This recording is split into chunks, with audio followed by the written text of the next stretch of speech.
Good Good evening evening, dear dear students. students. ഇന്ന് നമ്മുടെ സോഷ്യോളജിയുടെ ക്ലാസ്സാണ്. ഞാൻ നിങ്ങളെ സോഷ്യോളജിയാണ് പഠിപ്പിക്കുന്നത്.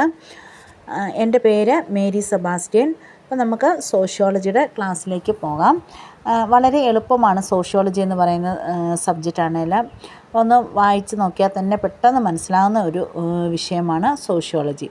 അപ്പോൾ നമുക്ക് ആദ്യം തന്നെ ഇതിൻ്റെ ഇൻട്രൊഡക്ഷൻ ഒന്ന് നോക്കാം. എന്താണ് സോഷ്യോളജി എന്ന് നോക്കാം. അപ്പോൾ എന്താണ് സോഷ്യോളജി എന്ന് പറഞ്ഞാൽ എന്താണ്, സമൂഹശാസ്ത്രത്തിലെ ഒരു പഠന ശാഖയാണ് സോഷ്യോളജി എന്ന് പറയുന്നത്. സോഷ്യോളജി എന്ന് വെച്ചാൽ സാമൂഹ്യശാസ്ത്രം എന്നും കൂടി പറയാറുണ്ട്. അപ്പം എന്താണ്, ഈ നമ്മുടെ ചുറ്റുപാടും നടക്കുന്ന സംഭവവികാസങ്ങളെക്കുറിച്ച്, അതുപോലെ മനുഷ്യരെക്കുറിച്ച്, കുടുംബങ്ങളെക്കുറിച്ച് ഒക്കെ ചിട്ടയോടുകൂടി പഠിക്കുന്ന ഒരു ശാസ്ത്രശാഖയാണ് സോഷ്യോളജി എന്ന് പറയുന്നത്. അതായത് സാമൂഹ്യശാസ്ത്രത്തിലെ ഒരു പഠന ശാഖയാണ് സമൂഹശാസ്ത്രം. സമൂഹത്തെ പറ്റിയുള്ള ഒരു ശാസ്ത്രീയമായ പഠനമാണ് സമൂഹശാസ്ത്രം. അതായത് ശാസ്ത്രീയപരമായും അടിസ്ഥാനപരമായും സാമൂഹ്യ ബന്ധങ്ങളെ വിവരിക്കുന്ന ഒന്നാണ് സമൂഹശാസ്ത്രം. മനുഷ്യബന്ധങ്ങളെക്കുറിച്ചൊക്കെയാണ് ഈ സാമൂഹ്യശാസ്ത്രത്തിനകത്ത് പഠിക്കുന്നത്. അതായത് സോഷ്യോളജിയുടെ മലയാളമാണ് സാമൂഹ്യശാസ്ത്രം എന്ന് പറയുന്നത്. അതിനകത്ത് കൂടുതലായിട്ടും മനുഷ്യബന്ധങ്ങളെക്കുറിച്ചും ചുറ്റുപാടുകളെക്കുറിച്ചും ഒക്കെ പഠിക്കുന്ന ഒരു ശാസ്ത്രശാഖയാണ് സാമൂഹ്യശാസ്ത്രം അഥവാ സോഷ്യോളജി എന്ന് പറയുന്നത്. അപ്പോൾ അടുത്ത ക്വസ്റ്റ്യനിലേക്ക് നമ്മൾ പോവുകയാണ്. രണ്ടാമത്തെ question, what does culture refer? എന്താണ് സംസ്കാരം? അപ്പോൾ സോഷ്യോളജിയെക്കുറിച്ച് പഠിക്കുമ്പം അല്ലെങ്കിൽ സാമൂഹ്യശാസ്ത്രത്തെക്കുറിച്ച് പഠിക്കുമ്പോൾ നമ്മൾ സംസ്കാരങ്ങളെക്കുറിച്ചും കൂടി അറിഞ്ഞിരിക്കണം. എന്താണ് സംസ്കാരം? സംസ്കാരം സാമൂഹ്യശാസ്ത്രത്തിലെ ഏറ്റവും പ്രധാനപ്പെട്ട ഒരു സങ്കല്പമാണ് സംസ്കാരം. മാനുഷിക ജീവിതത്തിൻ്റെ ഏറ്റവും പ്രധാനപ്പെട്ട തനിമയാണ് സംസ്കാരം. അപ്പം സോഷ്യോളജി നമ്മൾ മനുഷ്യബന്ധങ്ങളെക്കുറിച്ച് പഠിക്കും. അപ്പം നമ്മൾ എന്തിനെക്കുറിച്ച് അറിഞ്ഞിരിക്കണം? മനുഷ്യബന്ധങ്ങളെക്കുറിച്ച് പഠിക്കുമ്പോൾ മനുഷ്യൻ്റെ സംസ്കാരങ്ങളെക്കുറിച്ചും അറിഞ്ഞിരിക്കണം. സാമൂഹ്യവും സംസ്കാരവും പരസ്പര ബന്ധിതമാണ്. അതിനാൽ തന്നെ മനുഷ്യൻ സാംസ്കാരിക ജീവിയായിത്തീരുന്നു. മനുഷ്യൻ എന്ന് പറയുന്നത് ഒരു സാംസ്കാരിക ജീവിയാണ്.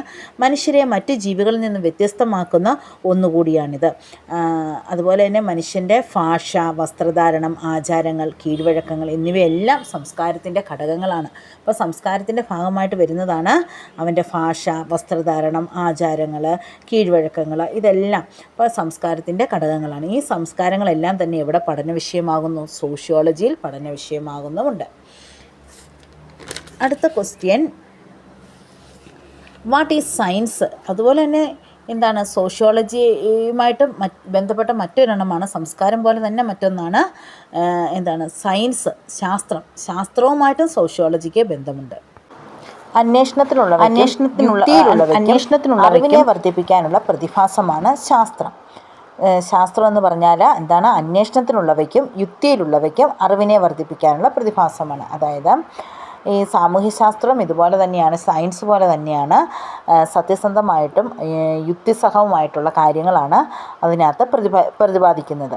അപ്പോൾ ഈ ശാസ്ത്രത്തിന് 3 ലക്ഷ്യങ്ങളാണ് ഉള്ളത്. എങ്ങനെയാണ് പ്രശ്നങ്ങൾ രൂപപ്പെടുന്നത്? പ്രശ്നത്തെ പൊതുവൽക്കരിക്കുന്നത് എങ്ങനെയാണ്? പിന്നെ ഭാവിയിലേക്ക് സംഭവിക്കാവുന്ന പ്രശ്നങ്ങളെ വേർതിരിക്കുക എന്നിങ്ങനെയുള്ള 3 കാര്യങ്ങളാണ് ശാസ്ത്രത്തിന് ഉള്ളത്. അതായത് എങ്ങനെയാണ് പ്രശ്നങ്ങൾ രൂപപ്പെടുന്നത് ഒന്നാമതായിട്ട്. രണ്ടാമത്തത് പ്രശ്നത്തെ പൊതുവൽക്കരിക്കുക. ഒരു പ്രശ്നം ഉണ്ടായാൽ അതിനെ നമ്മൾ പൊതുവായി നോക്കിക്കാണാനായിട്ട് ശ്രമിക്കുന്നു. പിന്നെ അത് ഭാവിയിലേക്ക് ആ പ്രശ്നം കൊണ്ട് എന്തെങ്കിലുമൊക്കെ ഗുണങ്ങളുണ്ടോ, അതുകൊണ്ട് എന്തെങ്കിലും നേട്ടങ്ങളുണ്ടോ എന്നൊക്കെ നമ്മൾ അങ്ങനെയുള്ള കാര്യങ്ങളെക്കുറിച്ചുമൊക്കെ നമ്മൾ ചിന്തിക്കുന്നു. ഇങ്ങനെയാണ് സയൻസിൽ ഒരു വിഷയത്തെക്കുറിച്ച് പഠനവേദ്യമാകുന്നത്. ഇതുപോലെ തന്നെയാണ് സാമൂഹ്യശാസ്ത്രത്തിലും വിഷയങ്ങളെക്കുറിച്ച് വളരെ വ്യക്തമായിട്ട് പഠിക്കുന്നു. അടുത്ത ക്വസ്റ്റ്യന്, ഇത് വളരെ ഇമ്പോർട്ടൻ്റ് ആയിട്ടുള്ളൊരു ക്വസ്റ്റ്യനാണ്. What is the relevance of sociology in day to day life? അനുദിന ജീവിതത്തിൽ സോഷ്യോളജിയുടെ പ്രാധാന്യം എന്താണ്? നേരത്തെ നമ്മൾ പറഞ്ഞ സയൻസൊക്കെ എന്താണെന്ന് നിങ്ങൾ ജസ്റ്റ് ഒന്ന് മനസ്സിലാക്കി വെച്ചാൽ മാത്രം മതി. പക്ഷേ നിങ്ങൾ ഇത് നല്ലപോലെ പഠിക്കണം. ഇപ്പോൾ ടീച്ചർ പറയുന്നത് എന്താണ്? ഈ അനുദിന ജീവിതത്തിൽ സോഷ്യോളജിയുടെ പ്രാധാന്യം എന്താണ്? What is the relevance of sociology in day to day life? ഒരു പഠന മേഖല അഥവാ ശാസ്ത്രം എന്നതിലുപരിയായി അനുദിന ജീവിതത്തിൽ സോഷ്യോളജിയുടെ പ്രാധാന്യം വളരെ വിലമതിക്കുന്നതാണ്. ഇന്നത്തെ കാലഘട്ടത്തിൽ ഈ സോഷ്യോളജിക്ക് വളരെയധികം പ്രാധാന്യമുണ്ട്. സാമൂഹ്യ വിമർശനത്തിനും പ്രായോഗികമായ സൗജന്യ പരിഷ്കരണത്തിനുമുള്ള നിരവധി സംഭാവനകൾ സോഷ്യോളജി മുന്നോട്ട് വയ്ക്കുന്നു. അതിലേറ്റവും പ്രധാനപ്പെട്ടവയാണ് സോഷ്യോളജിയിൽ അനുദിന ജീവിതത്തിൽ എങ്ങനെയാണ് സോഷ്യോളജി ബന്ധപ്പെട്ടിരിക്കുന്നത് എന്ന് പറയുന്നത്. സാമൂഹ്യ പരിസ്ഥിതിയെക്കുറിച്ച് കൂടുതൽ മനസ്സിലാക്കാനും അതിൻ്റെ വിവിധ തലങ്ങളെ മെച്ചപ്പെടുത്താനും സഹായിക്കുന്നു. അതായത് സാമൂഹ്യ പരിസ്ഥിതിയെക്കുറിച്ച് മനസ്സിലാക്കാനായിട്ട് സഹായിക്കുന്നു. സോഷ്യോളജി പഠനം കൊണ്ട് നമുക്ക് നമ്മുടെ ചുറ്റുപാടുകളെ മനസ്സിലാക്കാനായിട്ട് സാധിക്കുന്നു. അതാണ് ഒന്നാമത്തെ പോയിൻ്റ്. രണ്ടാമത്തേത്, വ്യത്യസ്തമായ സാമൂഹ്യ മൂല്യങ്ങളെക്കുറിച്ചും അവബോധം വളർത്തിയെടുക്കാനും കൂടാതെ സാംസ്കാരിക ബോധം മെച്ചപ്പെടുത്താനും സഹായിക്കുന്നു. അതായത് സാമൂഹ്യ മൂല്യങ്ങൾ എന്താണ്? മൂല്യങ്ങളെന്ന് പറഞ്ഞാൽ അതായത് നമ്മളിലുള്ള നന്മയെയാണ് നമ്മൾ മൂല്യങ്ങളെന്ന് പറയുന്നത്. സാമൂഹ്യ മൂല്യങ്ങൾ, ആ മൂല്യങ്ങൾ വളർത്തിയെടുക്കാനായിട്ട്, സാമൂഹ്യ മൂല്യങ്ങൾ വളർത്തിയെടുക്കാൻ സോഷ്യോളജിയുടെ പഠനം നമ്മളെ സഹായിക്കുന്നു. സമൂഹത്തിൽ നല്ല നല്ല കാര്യങ്ങൾ ചെയ്യാനും എടുക്കാനും ഒക്കെയാണെങ്കിൽ ഈ ഒരു സാമൂഹ്യ പ്രതിബദ്ധത ഉള്ളവരായിട്ട് ജീവിക്കാനും ഒക്കെ നമ്മളെ സഹായിക്കുന്നത് ഈ സോഷ്യോളജിയുടെ പഠനമാണ്. പിന്നെ സമൂഹത്തിലെ പ്രത്യേക നയങ്ങളുടെ ചില പ്രത്യാഘാതങ്ങളെക്കുറിച്ച് അന്വേഷണം നടത്താനായിട്ട് സഹായിക്കുന്നു. ചില പ്രത്യേക ഘടകങ്ങളെക്കുറിച്ചും പ്രത്യേക നയങ്ങളെക്കുറിച്ചുമൊക്കെ അത് സമൂഹത്തിനുണ്ടാക്കിയിട്ടുള്ള പ്രത്യാഘാതങ്ങളെക്കുറിച്ചുമൊക്കെ പഠിക്കാനായിട്ട് സോഷ്യോളജി സഹായിക്കുന്നു. ഒരു തരത്തിലുള്ള സ്വയം ശാക്തീകരണത്തിനും സോഷ്യോളജി സഹായിക്കുന്നു. സ്വയം ശാക്തീകരിക്കുക, നമ്മളെ തന്നെ ശക്തരാക്കി തീർക്കാനും ഈ സമൂഹത്തോട് ഇണങ്ങിച്ചേർന്ന് ജീവിക്കാനുള്ള ശക്തി തരാനും ഒക്കെ സോഷ്യോളജിയുടെ പഠനം നമ്മളെ സഹായിക്കുന്നു. തങ്ങളുടെ ജീവിതത്തിൻ്റെ അവസ്ഥ മെച്ചപ്പെടുത്താൻ വ്യക്തികളെയും ഗ്രൂപ്പുകളെയും സോഷ്യോളജി സഹായിക്കുന്നു. ഓരോരുത്തരെയും ജീവിതം മെച്ചപ്പെടുത്തുന്നതിനും സോഷ്യോളജിയുടെ പഠനം സഹായിച്ചിട്ടുണ്ട്. സോഷ്യോളജിയിൽ പഠനത്തിലൂടെ നമ്മൾക്ക് നമ്മുടെ ജീവിതത്തെ തന്നെ മെച്ചപ്പെടുത്താനായിട്ടും സാധിച്ചിട്ടുണ്ട്. ഇതൊക്കെയാണ് അനുദിന ജീവിതത്തിൽ സോഷ്യോളജിയുടെ പ്രാധാന്യം എന്ന് പറയുന്നത്. അടുത്ത questions, what are the functions of sociology? സോഷ്യോളജിയുടെ ധർമ്മങ്ങൾ എന്തൊക്കെയാണ്? സോഷ്യോളജിക്ക് എന്തൊക്കെ ധർമ്മങ്ങളാണുള്ളത്?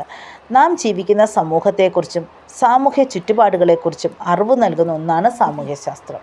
അപ്പോൾ സാമൂഹ്യശാസ്ത്രം എന്ന് പറഞ്ഞാൽ തന്നെ എന്നാണ് നമ്മൾ നേരത്തെ തന്നെ പറഞ്ഞു, നമ്മുടെ ചുറ്റുപാടുകളെക്കുറിച്ചും സമൂഹത്തെക്കുറിച്ചും സംസ്കാരത്തെക്കുറിച്ചും ഒക്കെ പഠിക്കുന്നതാണ് സാമൂഹ്യശാസ്ത്രം എന്ന് പറയുന്നത്. അപ്പോൾ സാമൂഹ്യശാസ്ത്രം സമൂഹത്തെക്കുറിച്ച് ശാസ്ത്രീയമായി പഠിക്കുന്നു. അതുപോലെ തന്നെ സാമൂഹ്യശാസ്ത്രം ഒരു ശാസ്ത്രീയ പഠനവും കൂടിയാണ്. ശാസ്ത്രീയ പഠനം എന്ന് പറയുമ്പോഴത്തേന് അത് സയൻസാണ്. ശാസ്ത്രീയമായിട്ട് വരുമ്പോൾ അവിടെയാണെങ്കിൽ എല്ലാ കാര്യങ്ങളും സത്യസന്ധമായിട്ടും വ്യക്തമായിട്ടും നിരീക്ഷിച്ചാണ് നിരീക്ഷിച്ച് പരീക്ഷിച്ചൊക്കെയാണ് കാര്യങ്ങൾ മനസ്സിലാക്കുന്നത് എന്ന് പറഞ്ഞ പോലെ തന്നെയാണ് സാമൂഹ്യശാസ്ത്രത്തിലും കാര്യങ്ങളെക്കുറിച്ച് വ്യക്തമായിട്ട് പഠിക്കുന്നു. സാമൂഹ്യശാസ്ത്രത്തിൽ പഠിക്കുന്ന സ്ഥാപനങ്ങളെക്കുറിച്ചാണ്, സമൂഹത്തിലുള്ള ഓരോ സ്ഥാപനങ്ങളെക്കുറിച്ച്. സമൂഹത്തിലൊരു സ്ഥാപനമാണ് കുടുംബം എന്ന് പറയുന്നത്. ആ കുടുംബങ്ങളെക്കുറിച്ചും ഒക്കെയാണെങ്കിൽ വളരെ വ്യക്തമായിട്ട് സാമൂഹ്യശാസ്ത്രത്തിൽ പഠിക്കുന്നുണ്ട്.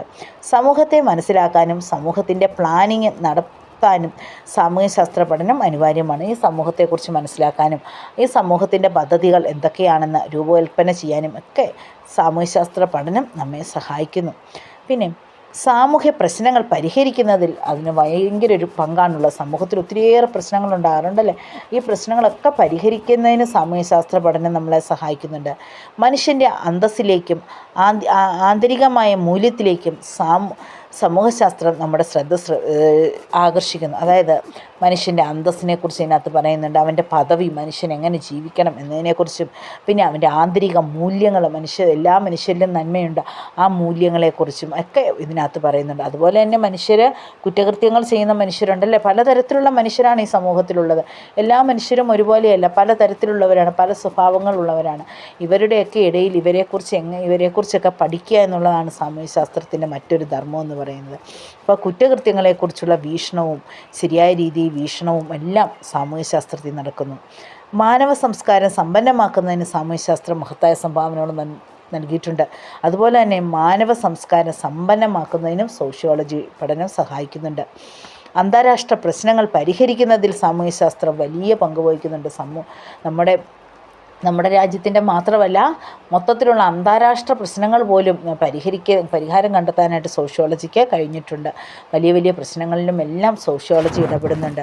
പിന്നെ സർവകലാശാലകളിലും കോളേജുകളിലും ഇന്നിപ്പോൾ ഇതൊരു പഠന വിഷയമായി തന്നെ മാറിക്കഴിഞ്ഞു. സാമൂഹ്യശാസ്ത്രം ഇന്ന് എല്ലായിടത്തും പഠിക്കുന്ന ഒരു വിഷയം, ഇങ്ങനെ ഒരു പഠനശാഖ തന്നെ ഇന്ന് രൂപപ്പെട്ടിട്ടുണ്ട്.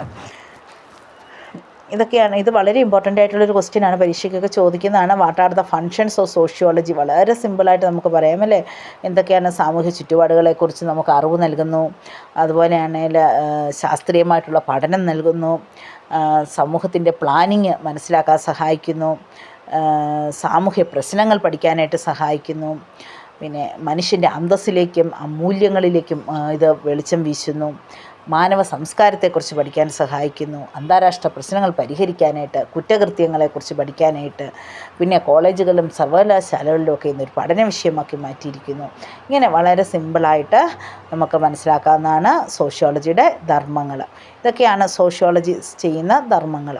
ഇനി അടുത്ത ക്വസ്റ്റ്യൻ, ഡിഫൈൻ സോഷ്യോളജി. സോഷ്യോളജിയെ നിർവചിച്ചിരിക്കുന്ന രണ്ട് സോഷ്യോളജിസ്റ്റുകൾ സോഷ്യോളജിയെ നിർവചിച്ചിട്ടുണ്ട്. അപ്പോൾ നമ്മൾ ആദ്യം തന്നെ ഓർത്ത് വെക്കണം, സോഷ്യോളജിയുടെ പിതാവ്, who is the father of sociology? പരീക്ഷയ്ക്ക് വൺ വേർഡായിട്ട് ചോദിക്കുന്നതാണ്. Who is the father of sociology? ആരാണ്? അഗസ്റ്റസ് കോംതെയാണ്. അഗസ്റ്റസ് കോംതെയാണ് സോഷ്യോളജിയുടെ ഫാദർ എന്ന് അറിയപ്പെടുന്നത്. അപ്പം അദ്ദേഹത്തിൻ്റെ ഒരു നിർവചനമുണ്ട്, അതെന്താണ് നമുക്ക് നോക്കാം. ഡെഫിനിഷനാണ് അഗസ്റ്റസ് കോംതെ പറഞ്ഞേക്കുന്നത്. എന്താണ്? അചഞ്ചലമായ പ്രകൃതി നിയമങ്ങൾക്ക് വിധേയമായ സാമൂഹ്യ പ്രതിഭാസത്തിൻ്റെ ശാസ്ത്രമാണ് സാമൂഹ്യശാസ്ത്രം എന്നാണ് അഗസ്റ്റസ് കോംതെ നിർവചിച്ചത്. അതുപോലെ വേറൊരു സോഷ്യോളജിസ്റ്റാണ് എമിലി ഡുർഗി. സാമൂഹ്യ സ്ഥാപനങ്ങളുടെ ശാസ്ത്രം എന്നാണ് എമിലി ഡർഗിയും സാമൂഹ്യശാസ്ത്രത്തെ നിർവചിച്ചിരിക്കുന്നത്. അതായത് സാമൂഹ്യ സ്ഥാപനങ്ങളുടെ, സമൂഹത്തിലുള്ള സ്ഥാപനങ്ങൾ, സമൂഹത്തിൽ ഒത്തിരി സ്ഥാപനങ്ങളുണ്ട്. കുടുംബം ഒരു സ്ഥാപനമാണ്. അതുപോലെ ഒത്തിരിയേറെ ഇൻസ്റ്റിറ്റ്യൂഷൻസ്, അതാണ് സ്ഥാപനം എന്നുകൊണ്ട് ഉദ്ദേശിക്കുന്നത്. ഒത്തിരിയേറെ ഇൻസ്റ്റിറ്റ്യൂഷൻസുകൾ സമൂഹത്തിലുണ്ട്. ഇതിനെക്കുറിച്ചെല്ലാം പഠിക്കുന്ന ഒരു ശാസ്ത്രശാഖയാണ് സോഷ്യോളജി എന്ന് പറയുന്നത്. എല്ലാ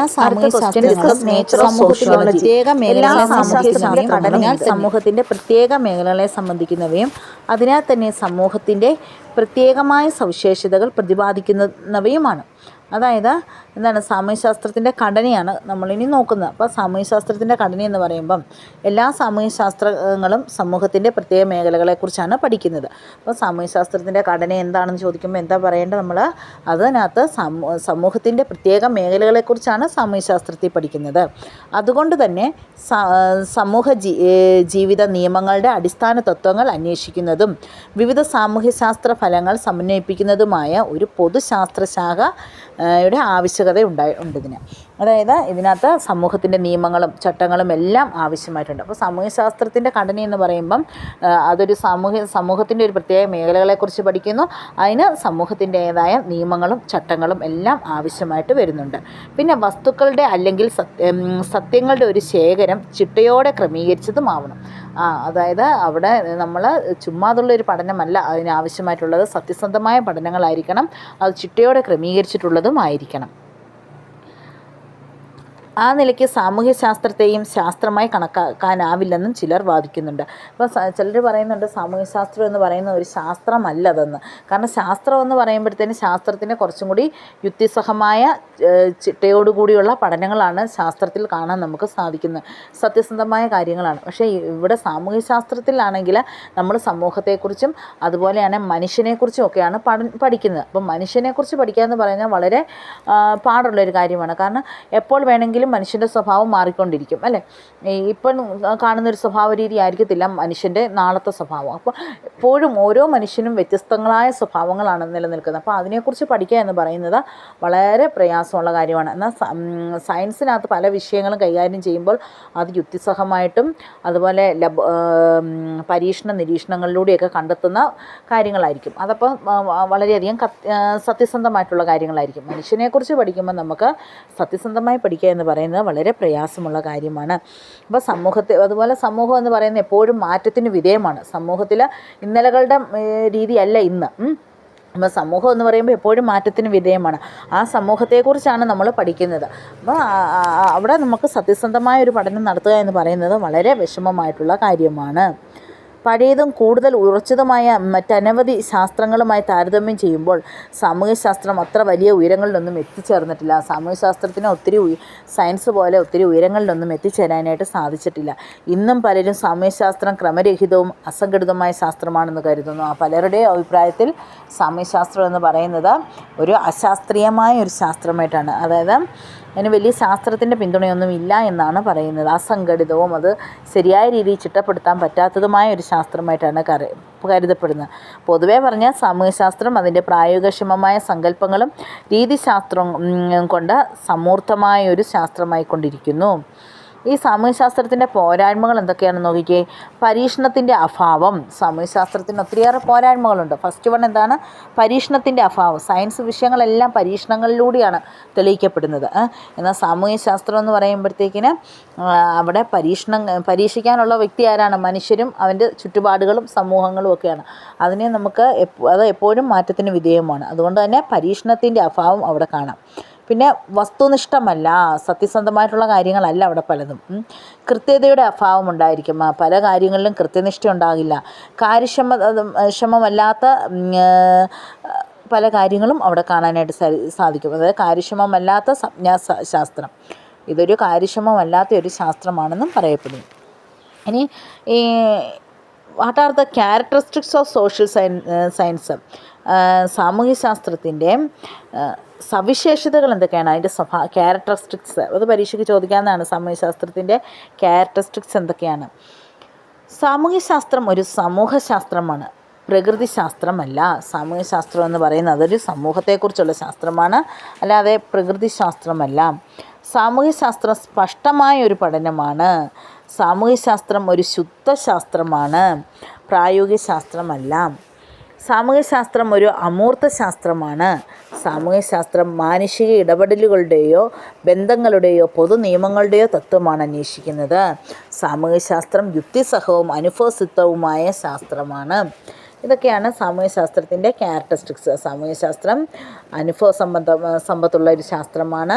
അതുപോലെ അത് ഒരു സാമൂഹ്യശാസ്ത്രം എന്ന് പറയുന്ന ഒരു സമൂഹശാസ്ത്രമാണ്, സമൂഹത്തെക്കുറിച്ച് പഠിക്കുന്നതാണ്. സാമൂഹ്യശാസ്ത്രം സ്പഷ്ടമാണ്, വളരെയധികം കൃത്യതയോടുകൂടിയുള്ളതാണ്. സമൂഹശാസ്ത്രം ഒരു ശുദ്ധശാസ്ത്രമാണ്. ഇതൊക്കെയാണ് ഇതിൻ്റെ സവിശേഷതകൾ. അടുത്തത് discuss the scope and use of sociology. സാമൂഹ്യശാസ്ത്രത്തെപ്പറ്റി, അതിൻ്റെ വ്യാപ്തിയെപ്പറ്റിയും അതിൻ്റെ ഉപയോഗങ്ങളെക്കുറിച്ചുമൊക്കെ എന്തൊക്കെയാണ് പറയാനുള്ളതെന്ന്. അപ്പോൾ അത് നമ്മൾ നേരത്തെ ഒരു ക്വസ്റ്റ്യനകത്തുനിന്ന് കണ്ടതാണ്. നേച്ചർ ഓഫ് സോഷ്യോളജി എന്ന് പറഞ്ഞാൽ നമ്മൾ പഠിച്ചതിനകത്തും അത് തന്നെയാണ് പറഞ്ഞിരിക്കുന്നത്. അപ്പം എന്താണ്? Discuss the scope and use of. സാമൂഹ്യശാസ്ത്രത്തിൻ്റെ വ്യാപ്തി, ഇതും പരീക്ഷയ്ക്ക് ചോദിച്ച് കണ്ടിട്ടുള്ള ഒരു ക്വസ്റ്റ്യനാണ്. വളരെ ഇമ്പോർട്ടൻ്റ് ആണ്, വളരെ എളുപ്പം പഠിക്കാവുന്നതുമാണ്. അതായത് സാമൂഹ്യശാസ്ത്രം എന്തിനെക്കുറിച്ചാണ് പഠിക്കുന്നത്? സമൂഹത്തെക്കുറിച്ചാണ് പഠിക്കുന്നത്. പിന്നെ വ്യക്തികളുടെ വികാസത്തിനാണ് ഇത് പ്രാധാന്യം കൊടുക്കുന്നത്.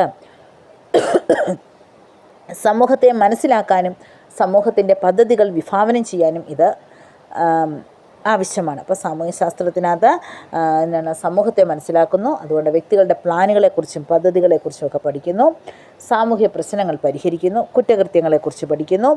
പിന്നെ മനുഷ്യൻ്റെ അന്തസ്സിലേക്കും ആന്തരിക മൂല്യങ്ങളിലേക്കും ഇത് ശ്രദ്ധ ക്ഷണിക്കുന്നു. പിന്നെ മാനവ സംസ്കാരത്തെക്കുറിച്ച് പഠിക്കുന്നു. മാനവ സംസ്കാരത്തിന് മഹത്തായ സംഭാവനകൾ നൽകിയിട്ടുണ്ട്. അന്താരാഷ്ട്ര പ്രശ്നങ്ങളിൽ പോലും ഇടപെടാനായിട്ട് സാമൂഹ്യശാസ്ത്രത്തിന് കഴിഞ്ഞിട്ടുണ്ട്. കോളേജുകളിലും സ്കൂളുകളിലുമൊക്കെ ആണെങ്കിൽ ഇന്നിപ്പോൾ ഇതൊരു പഠന വിഷയമായിട്ട് മാറുന്നു. സർവകലാശാലകളിലുമൊക്കെ ഇന്നത് പഠന വിഷയമായി മാറിക്കഴിഞ്ഞു. സാമൂഹ്യശാസ്ത്രത്തെ ഒരു വിദഗ്ധ തൊഴിലായും ഇന്ന് കാണപ്പെടുന്നുണ്ട്. ഇത് പഠിച്ചിറങ്ങുന്ന വഴി ഒരു വിദഗ്ധ തൊഴിലായിട്ടും കാണുന്നുണ്ട്. അപ്പോൾ ഇത്രയൊക്കെയാണ് സാമൂഹ്യശാസ്ത്രത്തിൻ്റെ സ്കോപ്പ്, അതിൻ്റെ വ്യാപ്തി, അതുകൊണ്ടുള്ള ഉപയോഗം, ഇതൊക്കെയാണ്. അപ്പോൾ വളരെ സിമ്പിളായിട്ടുള്ളൊരു ചാപ്റ്ററാണ്. അപ്പോൾ നിങ്ങളെല്ലാവരും വായിച്ച് നോക്കണം. ഞാൻ ഇതിൻ്റെ നോട്ടൊക്കെ ഇട്ട് തന്നേക്കാം, നിങ്ങൾ വായിച്ച് നോക്കുക, നന്നായിട്ട് പഠിക്കുക. വളരെ സിമ്പിളായിട്ടുള്ളൊരു ചാപ്റ്ററാണ്. 1-2 വട്ടം നിങ്ങളൊന്ന് വായിച്ച് നോക്കിയാൽ മനസ്സിലാകുന്നതേ ഉള്ളൂ. അപ്പം ഓക്കെ, താങ്ക് യു.